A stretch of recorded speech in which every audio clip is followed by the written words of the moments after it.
khalani pompo pa Lahiri KTV ndipo mumvere nkhani zonse zomwe tapasiridwa lero lino. Ife Lahiri KTV siyachipani china chilichonse koma timangokupasirani nkhani kuti mukhale mukuziwa, musazavote kuti tinavota kamba kuti sitinawuzidwe ndipo tibe udani mtsogoleri wina aliyense kapena chipani china chilichonse m'Malawi muno.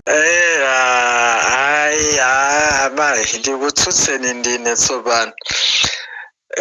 Mwina mama yanka kwa kaiya koma ineyo I can give you the evidence that akabambe akupanga zinthu zoyipa kwambiri. Maumboni wose ndili nawo kupatula nkhani yoti apatsa ndalama kwa Agape Khombe kuti azikukopa na azimayi ino, koma ndili ndi umboni wona umene ulipo nena kuti akabambe akufuna kupanga mapropaganda ofuna kuti no APM asayime, ndipo APM ngati sayima that means sikuchitika so any convention that DPP can choose someone to stand on behalf of APM. Automatically noti a DPP azapanga support kapena azapereka vote yawo kwa akabambe. Zimene sizingateke awo ni maganizo akabambe osati inuyo ya inuyo ni mafollowers chabe, koma zimene ndikunena apazi zimene no tikuzidziwa andi mapana wasuti ayamba lero ya mwinaso ayamba ino akabambe musanayambe kuwakonda chifukwa akabambe anthu amene anayamba kuwakonda ndi aku DPP.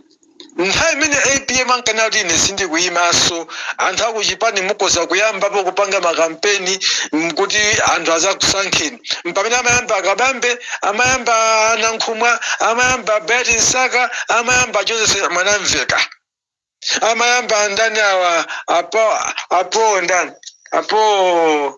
apo ndani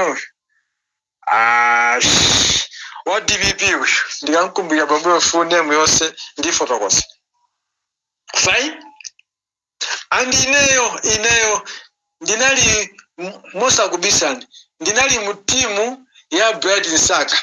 And ndili kati mutimu ya Bert Nsaka azinzanga ena anandiuza kuti we shumba zona ungakhaini Bert Nsaka tabwera kuno nkundipanga adi kuma forum a Friends of Daliso Kabambe. Ndipo nakhala ma meeting okwana awiri kulilongwe. Koma ndinakhala nawo kwa 3 weeks ndinawo zanzanga I'm no longer a followers of Daliso Kabambe. Mzimu wanga inomanduza kuti this is not the right person to follow. Ineyo ndikuze yakulu ndikuze nene amayi chimombo. Mzimu wanga inokanditsusa ichichi musapange sinimazikakamiza chifukwa Mulungu amandiyankha mapaderadera. Anandionesera akabambe menewo alili maganizo awo moyo mwawo.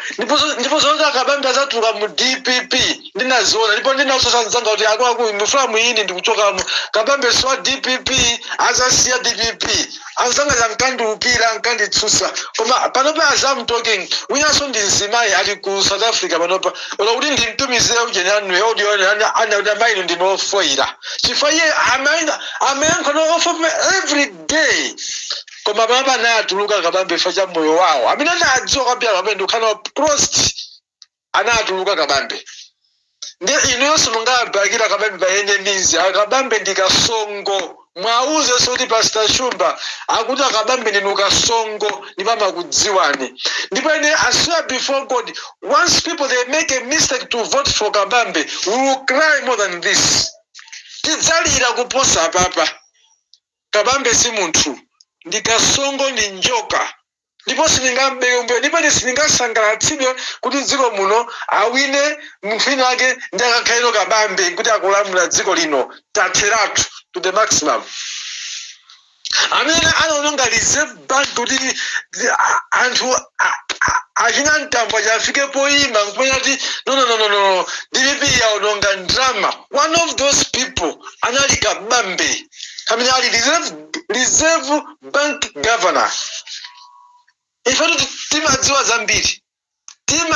zambiri to the maximum. Koma noti kukhala zoti Kabambe azipanga zawo kasongo mumuna azipanga boost up chipani chake azibe yanu kumauza anthu mugwetse nuyo nozo ndesitirola ndipo nditithana naye ndipo inu amene musavomera silero simmawa koma mmawa muzavomera kodi munthu timangombereka ndoyipa chonchi. That's kabambi. Ndakuyankhani akai yawo mwayankhe amene mukuziwira koma ineyo ngati mufuna ma evidence come to my inbox. I will send it to you and I will show you. Read this. Ask this one. Mumve. Simangu yangu pefesa tito tangoja sima ndikukhula nindiwo kumati tikageyoko. It comes in a vision. Once in a while. You come. Chinthu chikatipeza chinthu timachisiya pa pending. Timachifufuza chipanga scrutinize. Tipeze mambono okwanira kena kuti chivumbusa. Ileni kamafuka ndi kuvumbusa nkhani makhani nja ndayipeza yonse ili ndima yanko mmawa siza ndikola. Ndiye ine ameneyo. Ineyo so ine do or die. Muntu sangaduze zakabambi. Sindikwadziwa simbale wanga sichani koma nkhani imene ndikufuna nena apa ndionena kuti tipange campaign ya smart kwakhala kuona ngadziko akababe sanonoke kokha ngati reserve governor anali pa maunonga nawo anali ku DPP soda anali wokha anali ndi anthu wonda amamazo panga ichi ndiye kuipa sukaka kwa munthu mmodzi futa beza utsogoleri sizoona komanso nimafuna kunena kuti munthu aliyense palibe amanga khe 100% perfect kuti tinene zimezo ndeti khozaso kunena zakumbuye kumeti kuchokerako ndesi tinena so zabwino apa ndesi kaso ngani andale tikakhala zimezo ndeni nkhani yonena kuti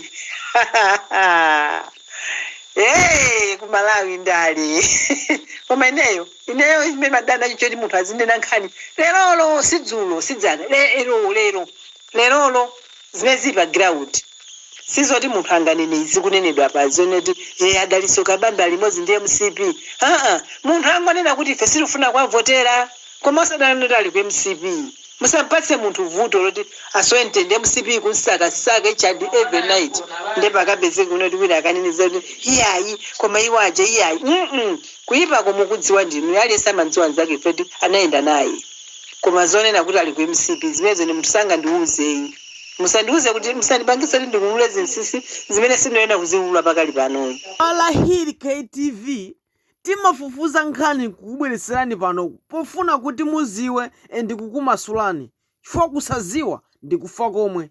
Tikamayankhula pano nkhani sitimadana ndi munthu kapena chipani china chake, timangofuna kukuunikirani ndi kuziwa mukamakavota mukhale mutaziwa. Ndipo ife Alahiri KTV sitimadana ndi mtsogoleri wina aliyense khadi Dr. Lazarus Chakwera ndi mtsogoleri wathu wina aliyense amene angakhale mtsogoleri wa dziko lino ndi mtsogoleri wathu. Sitidana ndi Peter Mutharika kapena chipani cha DPP kapena chipani cha MCP. Timangowunikirana ndi kuphunzitsana pofunira zabwino dziko lino la Malawi. Ngati ineyo timafuna mtsogoleri wina aliyense amene angathe kutisogolera koma angotibweresera ufulu kapena kuti tikhale ndi utsogoleri wabwino kanda Peter Mutharika kanda Chakwera kanda atupere muluzi mtsogoleri wina aliyense ndi olandiridwa koma angobwera ndi masomphenya kuti Amalawi akhale pa mtendere. Tikufuna mtsogoleri okonda dziko lake, mtsogoleri okonda anthu ake, mtsogoleri omva madando a anthu. Ndi chomwe tikufuna kuti dziko lathu lino litukuke. Zomangolozana zala sizingathandize. Ndiye panopa timakupasirani information ya chipani china chilichonse. Tikayankhula za DPP musakwiye a DPP, tikayankhula za MCP musakwiye, tikayankhulaso za UTM tisakwiye, koma timangovumbulusa nkhani kuti ayenake a dziko lino Amalawi aziwe chomwe chikuchitika enda kamakavota akhale akuziwa kwa munthu amene akuvotera. Ni like mavideo athu komanso share, osayiwala subscribe kuti mavideo athu azikupezani mosavuta muziziwa za dziko lathu mmene likuyendera.